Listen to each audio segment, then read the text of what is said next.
എൻ്റെ പേര് പ്രിൻസി, എൻ്റെ ഹസ്ബൻഡ് ടിജോ. 3 മക്കളാണ്. ഞങ്ങളിവിടെ അബ്ബാസിയിൽ താമസിക്കുന്നു.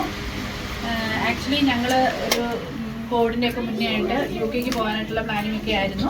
അതിനുശേഷം കോവിഡൊക്കെ വന്നത് കാരണം ഞങ്ങളുടെ ആ പ്രോഗ്രാംസ് എല്ലാം സ്റ്റോപ്പായി. പിന്നെ അതൊക്കെ വേണ്ടാന്ന് വെച്ചു. പിന്നെ ലാസ്റ്റ് ഇയർ ഞങ്ങൾ നാട്ടിൽ പോയി ഉടമ്പടി എടുത്തു. അതിനുശേഷം വീണ്ടും ഞങ്ങളുടെ തീരുമാനങ്ങളൊക്കെ മാറ്റി. എന്നാൽ ഇനി വീണ്ടും നമുക്ക് നോക്കാം എന്നൊക്കെ വിചാരിച്ച് ഞങ്ങൾ എക്സാമിനൊക്കെ പ്രിപ്പയർ ചെയ്തു. ദിസ് ഇയർ ഞങ്ങൾ ഏപ്രിലായപ്പോൾ എക്സാം എഴുതി IELTS ക്ലിയർ ചെയ്തു. അത് ഉടമ്പടിയിൽ ഇരിക്കുമ്പോഴാണ്. ഇതെൻ്റെ 2ാമത്തെ ഉടമ്പടിയാണ് പുതുക്കിയിട്ട്. അതിനുശേഷം എക്സാം ക്ലിയർ ചെയ്ത് ഇപ്പോഴത്തെ സിറ്റുവേഷനിൽ വളരെ കുറവാണ് ഇൻ്റർവ്യൂസ് ഒക്കെ നടക്കുന്നത്. അപ്പോൾ ഞങ്ങൾ വിചാരിച്ച് ഇനിയൊന്നും നടക്കത്തില്ല, എല്ലാം ഡ്രോപ്പ് ചെയ്യേണ്ടി വരും എന്നൊക്കെ വിചാരിച്ചിരിക്കുകയായിരുന്നു.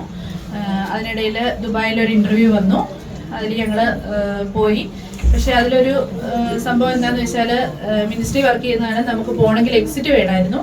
അങ്ങനെ ഞാൻ എക്സിറ്റ് ഒക്കെ വാങ്ങിച്ച് എയർപോർട്ടിലെത്തി. ഞാൻ നോക്കിയപ്പം ഞാൻ ആക്ച്വലി ചെക്ക് ചെയ്തില്ല അതിൻ്റെ ഡേറ്റ്. അവിടെ എത്തിയപ്പോഴാണ് എന്നോട് പറയുന്നത് നിൻ്റെ എക്സിറ്റ് ആഫ്റ്റർ 1 മന്തേ നിനക്ക് യാത്ര ചെയ്യാൻ പറ്റത്തുള്ളൂ എന്ന്. അപ്പം ഞാൻ ആകെ പെട്ടെന്ന് ടെൻഷൻ അടിച്ചു. അപ്പം തന്നെ ഞാൻ ബാബുബ്രദറിനെ വിളിച്ചു, പ്രയർ റിക്വസ്റ്റൊക്കെ പറഞ്ഞു. പിന്നെ അവിടെ എന്നോട് വെയിറ്റ് ചെയ്യാൻ പറഞ്ഞു. ആ ഇരുന്ന സമയം കൊണ്ട് ഞാൻ പ്രത്യക്ഷീകരണ പ്രാർത്ഥന എത്ര ചെല്ലാൻ പറ്റുന്നോ അത്ര എല്ലാം ഞാൻ ചെല്ലി. അതിനുശേഷം മുദീറിനെയൊക്കെ അവർ കോൺടാക്ട് ചെയ്തിട്ട് പറഞ്ഞു ഓക്കെ നിനക്ക് ഇന്ന് യാത്ര ചെയ്യാം എന്ന് പറഞ്ഞു. കാരണം നെക്സ്റ്റ് ഡേയിൽ എനിക്ക് ഇൻ്റർവ്യൂ ആയിരുന്നു. അങ്ങനെ ഞാൻ ദുബായിൽ പോയി. ആ ഇൻ്റർവ്യൂവിൽ എനിക്ക് കിട്ടി.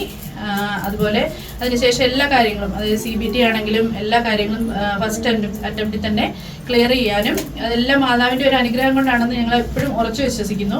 കാരണം ഓരോ പേപ്പർ വർക്കിന് പോകുമ്പോഴും നമുക്ക് എത്ര ബുദ്ധിമുട്ടുണ്ടെന്ന് അറിയാം. ഇപ്പോഴും എന്നോട് പലരും ചോദിച്ചു നിനക്ക് എങ്ങനെയാണ് ഇപ്പോൾ കിട്ടിയത് ഇത്, കാരണം ഇപ്പോൾ ഇൻ്റർവ്യൂസ് ഒന്നും നടക്കുന്നില്ലല്ലോ എന്ന് ഒത്തിരി ആൾക്കാർ എന്നോട് ചോദിച്ചു. അപ്പം ഞാൻ പറഞ്ഞു എല്ലാം മാതാവിൻ്റെ ഒരു അനുഗ്രഹം കൊണ്ട് മാത്രമാണെന്ന് പറഞ്ഞു. ഇപ്പം ഞങ്ങൾ ഓൾമോസ്റ്റ് എല്ലാം ക്ലിയറായി. ഒരു 4 months കൊണ്ട് എല്ലാം ഓക്കെ ആയി. എൻ്റെ വിസ വന്നു. ഞാൻ ജനുവരി 1st വീക്ക് UK ട്രാവൽ ചെയ്യാണ്. ഇപ്പം ഞങ്ങൾ ഇവിടുന്ന് റിസൈൻ ചെയ്ത്, ഈവൻ റിസൈന് പോയ സമയത്ത് പോലും ഞാൻ പേപ്പേഴ്സ് കൊടുത്ത ആൾക്കാർക്ക് ഇതുവരെ പേപ്പേഴ്സ് ഒന്നും വന്നിട്ടില്ല. എൻ്റെ ലാസ്റ്റ് ഡ്യൂട്ടി കഴിഞ്ഞ് നെക്സ്റ്റ് ഡേ ആയപ്പോഴത്തേനും എല്ലാ പേപ്പർ വർക്കും കംപ്ലീറ്റ് ആയി കിട്ടി എനിക്ക്. അതുകൊണ്ട് ഞങ്ങൾ ആക്ച്വലി 2 weeks കഴിഞ്ഞ് നാട്ടിലേക്ക് പോകാനാണ് പ്ലാൻ ചെയ്തത്. പിന്നെ ഞങ്ങൾ പെട്ടെന്ന് പ്രീപോൺ ചെയ്ത് മറ്റന്നാൾ ഞങ്ങൾ എല്ലാവരും ഫാമിലി ആയിട്ട് നാട്ടിലേക്ക് കയറി പോവുകയാണ്. അതിനുശേഷം ഞങ്ങൾ UK പിന്നീട് പോകുന്നതാണ്. ഇത്രയും അനുഗ്രഹങ്ങളെല്ലാം തന്ന അമ്മ മാതാവിനും തിരുക്കുമാരനും 1000 നന്ദി. അതുപോലെ ഇനി മുന്നോട്ടുള്ള കാര്യങ്ങളിലും മാതാവ് ഞങ്ങൾ പൂർണ്ണമായി ഇടപെടുമെന്ന് ഞങ്ങൾ പൂർണ്ണമായി വിശ്വസിക്കുന്നു. എല്ലാവരുടെയും പ്രാർത്ഥനയും ഞങ്ങൾ അപേക്ഷിക്കുന്നു. പിന്നെ ഞങ്ങളാണെങ്കിൽ കൊന്ത കെട്ടാനൊക്കെ ഞാനും ഹസ്ബൻഡും ഒരാഴ്ച മാക്സിമം പറ്റുന്നത്രയും കൊന്തയൊക്കെ കെട്ടാറുണ്ട്. ഒരു 35 കൊന്തയൊക്കെ ഞങ്ങൾ കെട്ടാറുണ്ട്. ഇപ്പോൾ ഒരു വീക്സായിട്ട് 1 വീക്കിൽ കെട്ടാൻ പറ്റിയിട്ടില്ല.